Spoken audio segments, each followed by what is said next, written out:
जय हिंद साथियों, स्वागत है आपका self study classes with Sumit Jain YouTube channel और दोस्तों ऐप में। दोस्तों बहुत सारे स्टूडेंट को ऐप डाउनलोड नहीं करते बन रहा है या फिर कर भी लिया है तो कोर्स भी नहीं देख पा रहे हैं। तो मैं आज उनको बता दूं कि ये जो सेल्फ स्टडी क्लासेस इस प्रकार से जब आप प्ले स्टोर से करते हैं तो ये आपका वेल जो है आइकन उसमें लगा हुआ है ना। तो इस प्रकार से सेल्फ स्टडी क्लासेस आपको सर्च करना है और ऐसे आइकन में आपको ऐप मिलने वाला है। ठीक है, तो दोस्तों हम देखें कि प्ले स्टोर में आपको इस प्रकार से दिखेगा ये सेल्फ स्टडी क्लासेस। ठीक है, ये प्ले स्टोर में आपको सेल्फ स्टडी क्लासेस का ऐप दिखने वाला है। ठीक है, ये इमेज उसमें डली है, ये आइकन, ये लोगो उसमें डला है। ठीक है, अब दोस्तों इसको इंस्टॉल करना है, यहां से आप इंस्टॉल करेंगे।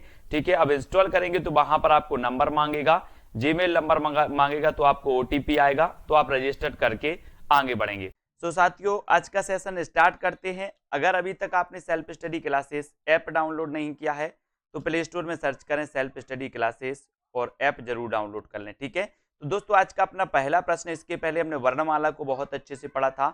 अब आपसे पूछा जाता है यहाँ पर कि कौन सा संयुक्त व्यंजन है।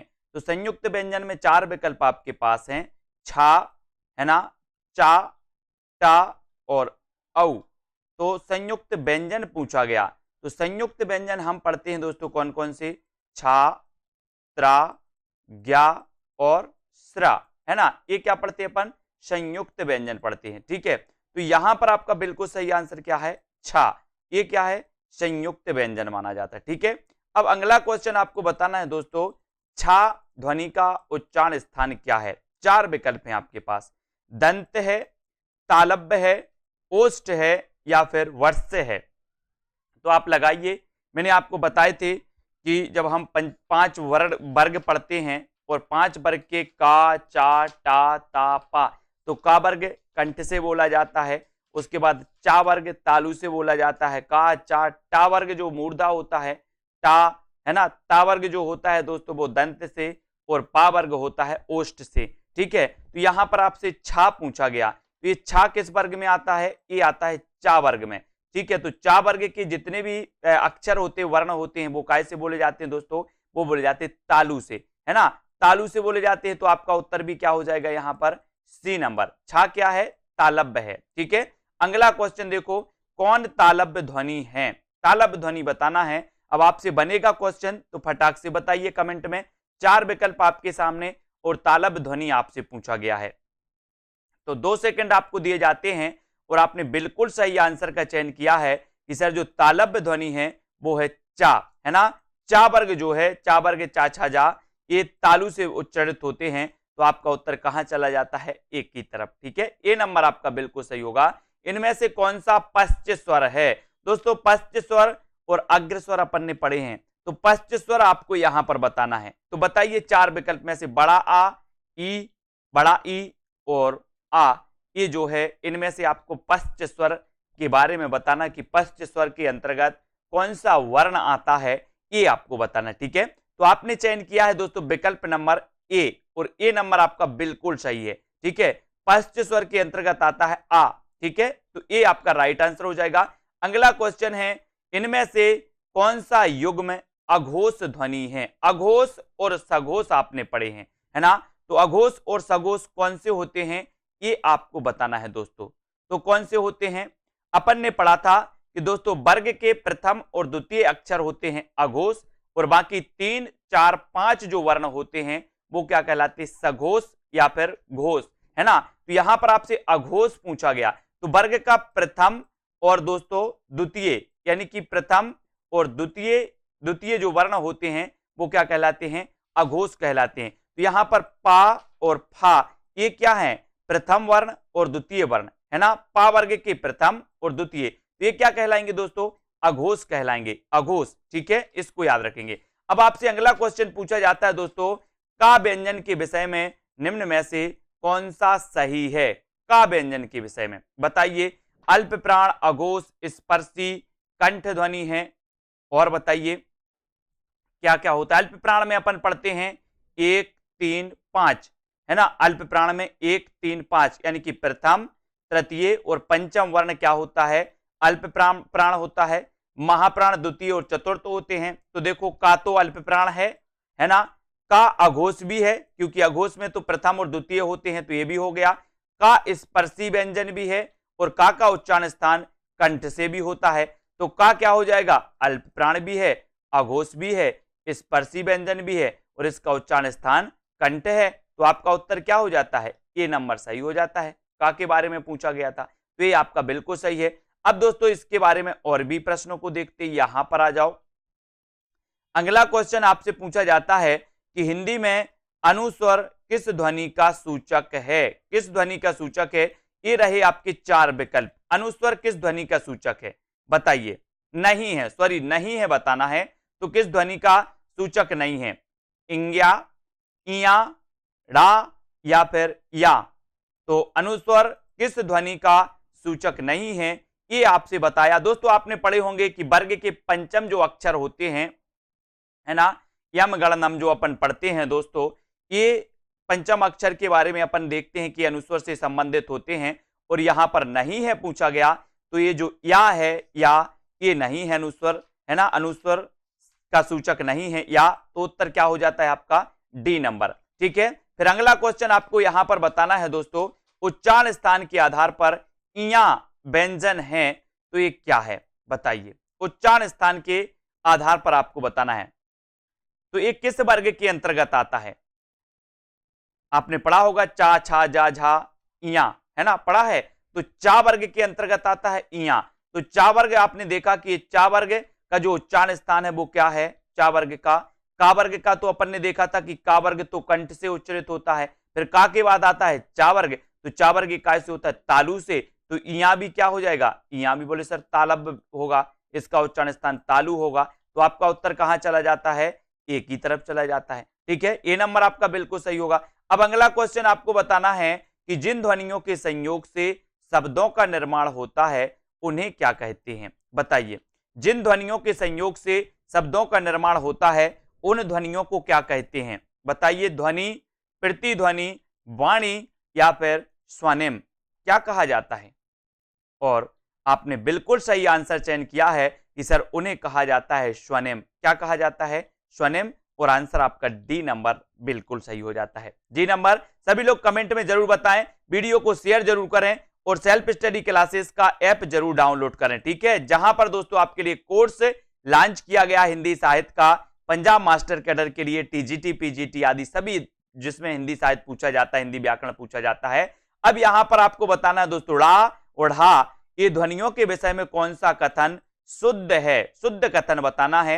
ये तालब ध्वनियां हैं, ये मूर्धन्य उत्क्षिप्त ध्वनियां हैं, इनका प्रयोग शब्द के आरंभ, मध्य तथा अंत में सर्वत्र किया जाता है, या फिर दोनों महाप्राण हैं। अभी चार विकल्प में से आपको चयन करने के लिए बोला गया कि ये जो ध्वनियां हैं इनके विषय में शुद्ध कथन कौन सा है, तो आपने बिल्कुल सही आंसर लगाया है कि सर ये मूर्धन्य उत्क्षिप्त ध्वनियां कहलाती हैं, है ना, उत्क्षिप्त ध्वनियां कहलाती हैं, अर्थात इन्हें द्विगुणी व्यंजन भी कहा जाता है ना। तो उत्तर क्या हो जाएगा आपका बी नंबर। ठीक है, बी की तरफ आपका राइट आंसर। फिर अगला क्वेश्चन है दोस्तों कि उच्चारण की दृष्टि से सा व्यंजन किस प्रकार के माने जाते हैं। ये जो सा हैं ये व्यंजन किस प्रकार के हैं दोस्तों, अंतस्थ हैं, वर्त से हैं, तालब्य हैं, या फिर ऊष्म व्यंजन के अंतर्गत आते हैं। उच्चारण की दृष्टि से आपको बताना है। ये क्वेश्चन कई बार पूछे गए और यहां पर आपका बिल्कुल सही आंसर हो जाता है दोस्तों, ये कहलाते हैं क्या, ऊष्म, ऊष्म कहलाते, ऊष्म व्यंजन कहलाते हैं। तो उत्तर चला जाता है कहां पर, सी की तरफ चला जाता है, जो बिल्कुल सही आंसर है। ठीक है, अगला क्वेश्चन, निम्न में से कौन वर्ण अंतस्थ नहीं है, अंतस्थ कौन सा नहीं है, बताइए। या, रा, हा या फिर वा, अंतस्थ कौन सा नहीं है, अंतस्थ नहीं बताना। अंतस्थ अपन ने पढ़े थे, कौन कौन से पढ़े थे, या, रा, ला और वा, ये अंतस्थ व्यंजन के अंतर्गत आते हैं। ठीक है, तो अपन ने यहां पर देखा कि सर या तो है, रा भी है, ला नहीं है, लेकिन वा है। तो यहां पर जो हा दिया है ये अंतस्थ के अंतर्गत नहीं आता और चला जाता है उत्तर किस तरफ, बी तक, बी की तरफ। ठीक है, वेरी गुड।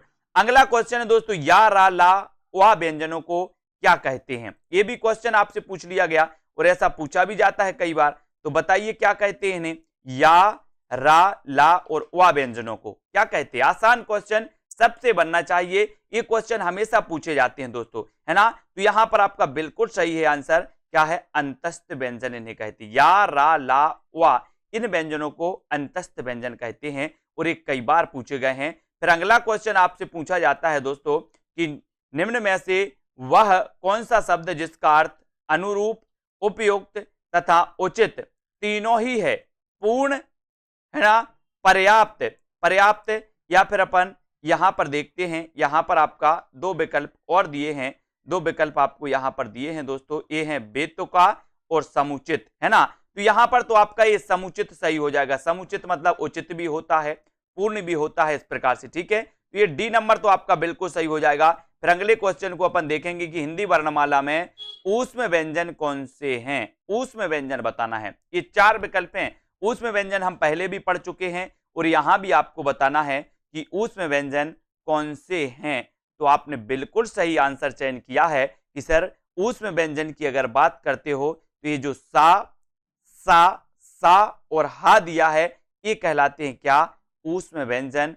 और ए नंबर आपका बिल्कुल सही हो जाता है, ए नंबर, ठीक है, वेरी गुड। हिंदी के जिन वर्णों का उच्चारण करते समय केवल श्वास का प्रयोग किया जाए, उन वर्णों को क्या कहते हैं, बताइए। उन वर्णों को क्या कहा जाता है, अघोष कहा जाता है, सघोष कहा जाता है, अल्प प्राण कहा जाता है, या फिर महाप्राण कहा जाता है। तो आपका राइट आंसर बिल्कुल सही हो जाएगा दोस्तों। यहां पर उन्हें कहा जाता है अघोष। क्या कहा जाता है, अघोष कहा जाता है। और अघोष जो होते हैं, आपने देखा होगा, वर्ग के प्रथम और द्वितीय, वर्ग के प्रथम और द्वितीय वर्ण क्या होते हैं, अघोष होते हैं। और 3, 4 और 5 ये क्या होते हैं दोस्तों, ये सघोष होते हैं, वर्ग के 3, 4, 5, ठीक है, इनको अपन को याद रख लेना है। और सघोष और अघोष हो गए। अल्प प्राण कौन होते हैं, 1, 3 और 5 अल्प प्राण। और महाप्राण कौन से होते हैं, 2 और 4, वर्ग के द्वितीय और चतुर्थ अक्षर, ठीक है, इनको याद रखेंगे। हिंदी में मूलतः वर्णों की संख्या कितनी होती है, वर्णों की संख्या मूलतः बतानी है। तो ये तो सभी को पता है, कई बार पूछा भी जाता है।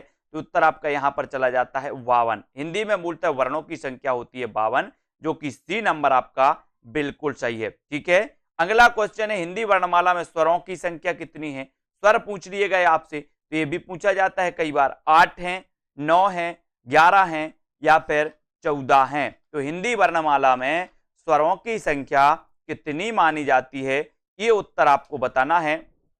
और स्वरों की संख्या आपसे पूछा गया तो उत्तर चला जाता है 11 की तरफ, ठीक है, 11। और ए नंबर आपका बिल्कुल सही है। और दोस्तों दो होते हैं, कौन से, अम और आहा, अयोगवाह कहलाते, ठीक है, अयोगवाह। तो यहां पर सी आपका सही है। हिंदी वर्णमाला में व्यंजनों की संख्या कितनी है, तो ये 4 विकल्प हैं और व्यंजनों की संख्या आपको बतानी है। तो कितनी मानी जाती है, 32, 33, 34 या फिर 36। तो आसान सा क्वेश्चन, व्यंजन पूछा गया तो उत्तर हो जाता है क्या, 33। 33 यानी सी आपका बिल्कुल सही है, बिल्कुल राइट आंसर। जिन शब्दों के अंत में आ आता है, आ आता है, उन्हें क्या कहते हैं। यह क्वेश्चन कई बार पूछा गया। जिन शब्दों के अंत में आ आता है उन्हें क्या कहा जाता है, अनुस्वर, अयोगवाह, अंतस्थ, या फिर अकारांत। क्या कहा जाता है जिन शब्दों के अंत में आ आता है, और आपने चयन किया है कि सर जिन शब्दों के अंत में आ आता है उन्हें कहा जाता है क्या, अकारांत, ठीक है। और डी नंबर आपका अकारांत बिल्कुल सही है, डी नंबर, ठीक है। ये सरल क्वेश्चन है लेकिन पूछे भी जाते हैं दोस्तों, इनको आपको बताना है। अयोगवाह हैं, अयोगवाह निम्न में से बताना, अयोगवाह है विसर्ग, महाप्राण, संयुक्त व्यंजन, या फिर अल्प प्राण। तो अपन ने पढ़े थे, क्या पढ़ा था, कि जो अम होता है और जो आहा होता है, ये क्या कहलाते हैं, ये अयोगवाह कहलाते हैं। तो इसको क्या बोलते हैं, इसको विसर्ग बोलते हैं, विसर्ग। तो ये विसर्ग यहां पर दिया है, तो ये क्या है, अयोगवाह है, अयोगवाह, यानी कि ये नंबर आपका बिल्कुल सही है। फिर अगला क्वेश्चन है, कौन सा पश्च स्वर है, पश्च स्वर बताना है। अग्र स्वर और पश्च स्वर अपन ने पढ़े थे, तो पश्च स्वर यहां पर आपसे पूछा गया। तो पश्च स्वर ये क्वेश्चन कई बार आया है दोस्तों, है ना। तो पश्च स्वर के अंतर्गत आता है कौन सा, आपका कमेंट जल्दी से आना चाहिए। और राइट आंसर चला जाता है विकल्प नंबर 1 की तरफ। पश्च स्वर जो होता है वो होता है ए आपका बिल्कुल सही, ठीक है, बहुत बढ़िया। अगला क्वेश्चन देखते हैं यहां पर कि निम्न में से बताइए किस शब्द में द्वित्व व्यंजन है? द्वित्व व्यंजन बताना यहाँ पर पुनः या फिर इलाहाबाद। द्वित्व आप समझते होंगे, अभी समझ जाएंगे, और विकल्प के अनुसार द्वित्व व्यंजन का चयन करना है। ये दो विकल्प और हैं और आपका राइट आंसर, एक क्वेश्चन पूछा गया है दिल्ली। दिल्ली में ऐसे द्वित्व व्यंजन जो होते हैं आधा ला और लाया, इस प्रकार से अगर व्यंजन आते हैं तो इनको क्या कहा जाता है? द्वित्व कहा जाता है, द्वित्व। ये क्वेश्चन आता है कई बार, और जिन्होंने नहीं पढ़ा होता तो बोलते हैं ये क्या बलाए पूछ ली गई, ये क्या पूछा गया? द्वित्व व्यंजन तो आज तक नहीं पढ़े, है ना। इसलिए तैयार रहना है। हिंदी वर्णमाला में अयोगवाह वर्ण कौन से हैं? 4 विकल्प हैं, अयोगवाह वर्णों को अपन को चयन करना है। तो कौन से होते हैं अयोगवाह वर्ण? बताइए। आ, ई, उ या फिर आहा। तो अयोगवाह वर्ण पूछा गया और पहले भी अपन पढ़ चुके हैं। तो और आहा ये क्या होते हैं? अयोगवाह होते हैं, ठीक है। कौन सा अमानक वर्ण है? मानक नहीं पूछा गया, अमानक पूछा गया। यहां पर अमानक वर्ण पूछा गया। तो अमानक जो वर्ण माना जाता है दोस्तों, एक झा जो है, ये झा, ये क्या माना जाता है? अमानक वर्ण माना जाता है। और उत्तर चला जाता है आपका सी की तरफ। 3 नंबर आपका सही है। निम्न में से कौन सा घोष वर्ण है? और घोष वर्ण के बारे में तो अपन ने पढ़ा ही है। घोष यानी कि सघोष, सघोष को ही घोष कहा जाता है। तो अपन ने देखा था कि वर्ग का प्रथम और द्वितीय अक्षर अघोष और 3, 4, 5 सघोष, ठीक है, क्लियर। अब यहां पर आपसे घोष पूछा गया यानी कि सघोष पूछा गया। तो 3, 4, 5 तो अपन देखते हैं दोस्तों कि जो मां है ये क्या है? पंचम वर्ण है। पंचम वर्ण है ना कि नहीं? बिल्कुल है, ठीक है। तो ये क्या कहलाएगा? ये घोष या सघोष के अंतर्गत आएगा। तो ये खा जो है ये द्वितीय वर्ण है, चा जो है ये प्रथम है, ये ठा द्वितीय वर्ण है। तो प्रथम और द्वितीय तो काय के अंतर्गत आते हैं? अघोष के अंतर्गत आते हैं। और ये जो मां है ये पंचम वर्ण है, ठीक है। तो पंचम वर्ण काय के अंतर्गत आएगा? ये बोले सर घोष या फिर सघोष के अंतर्गत आएगा, ठीक है। अपभ्रंश के कितने प्रकार होते हैं? अपभ्रंश के बताना है दोस्तों। तो इस प्रकार से अपभ्रंश के पूछे गए हैं। तो अपभ्रंश के होते हैं दोस्तों यहाँ पर 25 प्रकार होते हैं, है ना। तो यहाँ पर बी नंबर यहाँ पर बिल्कुल सही हो जाएगा। छत्रज्ञ, ये छा, त्रा और ज्ञा किस प्रकार के व्यंजन माने जाते हैं? बताइए। संयुक्त, अंत्यस्थ, ऊष्म या फिर संधि। छा, त्रा, ज्ञा किस प्रकार के व्यंजन हैं? तो अपन ने इनको पढ़ा है कि सर जो विभिन्न व्यंजनों के या स्वरों के मेल से जो बनाए जाते हैं, है ना। तो दोस्तों योग से बनाए जाते हैं, अन्य वर्णों के योग से बनाए जाते हैं, वो क्या कहलाते हैं? संयुक्त कहलाते हैं। तो छत्रा और ज्ञा ये विभिन्न वर्णों के योग से बनते हैं और इन्हें हम कहते हैं क्या? संयुक्त वर्ण, ठीक है। संयुक्त व्यंजन या संयुक्त वर्ण कहलाते हैं। ए आई वर्ण क्या कहलाते हैं? ये क्या कहलाते हैं? नासिक, मूर्धन्य, ओष्ठ्य या फिर कंठ तालब। ए आई क्या कहलाती है? यानी कि इनका उच्चारण स्थान क्या है? तो आपको पता होनी चाहिए कि जो ए आई हैं इनका उच्चारण स्थान है दोस्तों क्या है? बताइए कमेंट में सभी लोग। बिल्कुल सही, बहुत बढ़िया आंसर बताया है कि ए और आई ये क्या है? कंठ तालु। क्या होते हैं? कंठ तालु होते हैं। और विकल्प नंबर डी की तरफ आपका उत्तर चला जाता है, ठीक है। अघोष वर्ण कौन सा है? वर्णमाला में यही तो पूछा जाता है दोस्तों। सघोष, अघोष, कंठ तालु, उच्चारण स्थान, इन्हीं को अपन को पढ़ना पड़ता है ना। अघोष वर्ण बताना है और अघोष में आपको यहाँ पर 4 विकल्प दिए हैं और 4 में से आपको चयन करना है। तो यहाँ पर आपका दोस्तों सा जो आते हैं ये भी अघोष के अंतर्गत ही आते हैं, ठीक है। अपन ने दोस्तों वर्ण के प्रथम और द्वितीय तो पढ़े ही थे, लेकिन सा जो वाले होते हैं ये भी काय के अंतर्गत आते हैं? अघोष के अंतर्गत। तो आपका उत्तर चला जाता है डी की तरफ, ठीक है। डी नंबर आपका सा और सा, ये तीनों जो सा होते हैं ये अघोष वर्ण के अंतर्गत आते हैं। तो यहाँ पर उत्तर भी चला जाता है डी की तरफ, ठीक है। अल्प प्राण वर्ण कौन से हैं? अल्प प्राण और महाप्राण अपन ने पढ़े हैं। अल्प प्राण 1, 3, 5 यानी कि वर्ग के 1, 3, 5 वर्ण होते हैं, बाकी महाप्राण 2 और 4 वर्ण होते हैं, ठीक है। तो अल्प प्राण वर्ण कौन से होते हैं ये आपको यहां पर बताना है। तो वर्ग का प्रथम और तृतीय वर्ण अल्प प्राण होता है। तो प्रथम में का और गा क्या होता है? तृतीय। तो ये बी नंबर आपका क्या हो जाएगा? ये अल्प प्राण वर्ण कहलाएंगे। तो बी आपका राइट आंसर बिल्कुल सही हो जाएगा, ठीक है। अगला क्वेश्चन है, निम्न में से नासिक के व्यंजन कौन से हैं जिनका उच्चारण नाक से होता है? दोस्तों बताइए। तो नासिक के व्यंजन कौन से कहलाते हैं? तो अपन देखते हैं पंचम अक्षर जो होते हैं, पंचम अक्षर में एक यहां पर वर्ण दिया है, वो वर्ण कौन सा है? वो है इया, है ना। ये क्या है? नासिक के व्यंजन है और बी की तरफ आपका उत्तर बिल्कुल सही हो जाता है, ठीक है। अगला क्वेश्चन है दोस्तों, सा और हा ये कौन से व्यंजन कहलाते हैं? ये क्वेश्चन कई बार पूछे जाते हैं, है ना, और कई बार आपको याद भी रख लेना है, ठीक है। तो इन्हें दोस्तों कभी उसमें में रख दिया जाता है, उसमें पूछ दिया जाता है, विकल्प में अकेला उसमें दिया जाता है, कभी संघर्षी भी पूछा जाता है, तो इन्हें हम उसमें संघर्षी कहते हैं, ठीक है। तो ये क्या कहलाते हैं? उसमें संघर्षी कहलाते। कौन से? ये जे सा हा जो वर्ण होते हैं ये उसमें संघर्षी व्यंजन कहलाते हैं, इनको याद रखेंगे, ठीक है। तो दोस्तों आज के इसमें हमने वर्णमाला के कुछ प्रश्नों की प्रैक्टिस की, इनको आपको बार बार पढ़ना है, कई बार पढ़ना है, ताकि वर्णमाला से कोई प्रश्न आपका गलत ना हो पाए, ठीक है। तो आज के इस वीडियो के लिए बस इतना ही। जय हिंद। दोस्तों बहुत सारे स्टूडेंट को ऐप डाउनलोड नहीं करते बन रहा है, या फिर कर भी लिया है तो कोर्स भी नहीं देख पा रहे हैं। तो मैं आज उनको बता दूं कि ये जो सेल्फ स्टडी क्लासेस इस प्रकार से जब आप प्ले स्टोर से करते हैं तो ये आपका वेल जो है आइकन उसमें लगा हुआ है ना। तो इस प्रकार से सेल्फ स्टडी क्लासेस आपको सर्च करना है और ऐसे आइकन में आपको ऐप मिलने वाला है, ठीक है। तो दोस्तों हम देखें कि प्ले स्टोर में आपको इस प्रकार से दिखेगा ये सेल्फ स्टडी क्लासेस, ठीक है। ये प्ले स्टोर में आपको सेल्फ स्टडी क्लासेस का ऐप दिखने वाला है, ठीक है। ये इमेज उसमें डली है, ये आइकन, ये लोगो उसमें डला है, ठीक है। अब दोस्तों इसको इंस्टॉल करना है, यहां से आप इंस्टॉल करेंगे, ठीक है। अब इंस्टॉल करेंगे तो वहां पर आपको नंबर मांगेगा, जीमेल नंबर मांगेगा, तो आपको ओटीपी आएगा, तो आप रजिस्टर करके आगे बढ़ेंगे।